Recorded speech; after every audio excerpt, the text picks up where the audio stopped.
Hey, welcome to Think Thursday from the Alcohol Minimalist Podcast. Think Thursday is all about your beautiful, brilliant human brain. We're talking neuroscience. We're talking behavior change. We are talking about your mindset. Are you ready to get started? Let's go. Hey there, it's Molly, and welcome back to Think Thursday from the Alcohol Minimalist. You know, if you've been around here for a while, you already know that I've talked about sleep quite a bit over the years. We've discussed sleep in relation to alcohol, to brain health, to cravings, emotional regulation, behavior change, of course, and lots of things. Honestly, sleep tends to show up in almost every conversation about the human brain because it influences almost everything. Today, I wanted to revisit this topic through a slightly different lens because May, as I talked about last week, is Mental Health Awareness Month.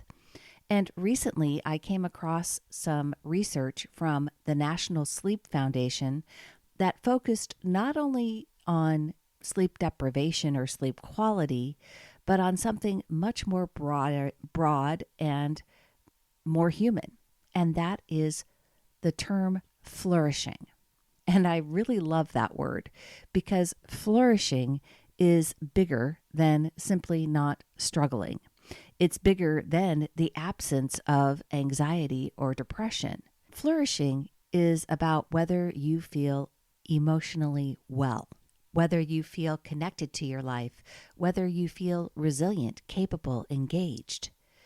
It's about feeling productive, hopeful, socially connected, and emotionally steady.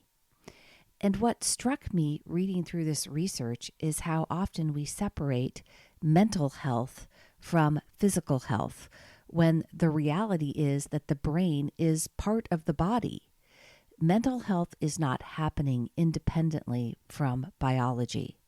Your nervous system, your hormones, your stress response, your inflammation levels, your emotional regulation systems, all of those things are deeply influenced by sleep, which means sleep isn't just about energy, it's infrastructure.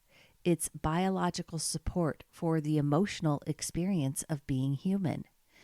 And honestly, I think many people are trying to navigate modern life from a chronically under-rested brain without fully realizing how much it's affecting them emotionally. Because sleep deprivation doesn't always look dramatic. Sometimes it's just like feeling more emotionally fragile than normal. It's feeling less patient. It's feeling overwhelmed by things that you could usually handle.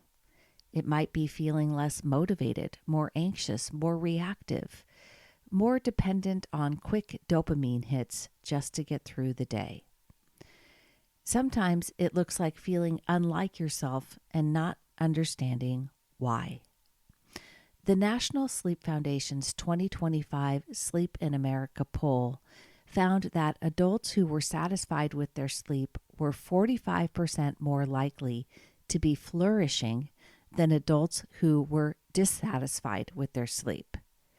Even more striking, people with high sleep satisfaction had flourishing rates of 88%, compared to just 47% among people with poor sleep satisfaction. That is an enormous difference. And I think one of the reasons this matters so much right now is because exhaustion has become incredibly normalized in our culture. We joke about being tired. We wear busyness like a badge of honor. We stay up too late trying to reclaim personal time after long days. And we scroll because our brains are overstimulated, but somehow also under-rested at the exact same time. And meanwhile, the brain is quietly paying the price. Neuroscience gives us some pretty compelling explanations for why sleep impacts mental health so profoundly. When we're sleep deprived, the emotional centers of the brain become more reactive, particularly the amygdala, which is heavily involved in threat detection and emotional responses. At the same time, the communication between the amygdala and our prefrontal cortex weakens. The prefrontal cortex is the part of the brain, as you know, that is responsible for decision making, for impulse control, for perspective taking, for planning, for rational thought, for goal setting. So when sleep suffers, emotional regulation suffers right alongside it, which explains why after a poor night of sleep, things can suddenly feel disproportionately hard. Small frustrations feel enormous. The difficult email feels more stressful. Our tolerance for discomfort shrinks, and we become more emotionally reactive while simultaneously having less access to the part of the brain that normally helps us regulate those reactions. And this matters for behavior change too, because sleep deprivation also affects dopamine and reward processing. When the brain is tired, it naturally starts looking for fast relief and immediate gratification, which means we become more vulnerable to impulsive behaviors and comfort seeking. That can look like emotional eating, doom scrolling, procrastination, online shopping, snapping at people, avoiding hard conversations, and yes, reaching for alcohol because the exhausted brain wants relief now, not later. Honestly, I think this is one of the reasons behavior change can feel so much harder when people are chronically sleep deprived. They're trying to use higher level executive functioning skills from a brain that is already depleted.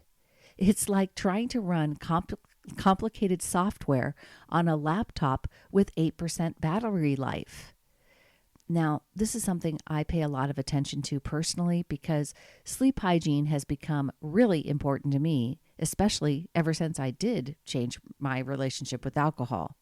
I wear an Oura ring. I track, and this is not an ad for Oura in any way. There are many trackable devices, but I track my sleep pretty consistently.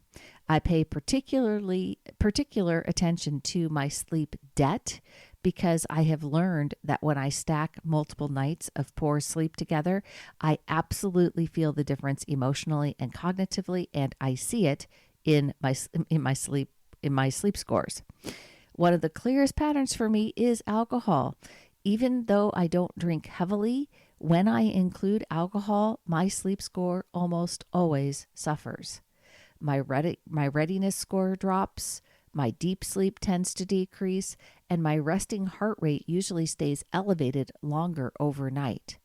I often wake up feeling less restored, even if technically I spent enough time in bed.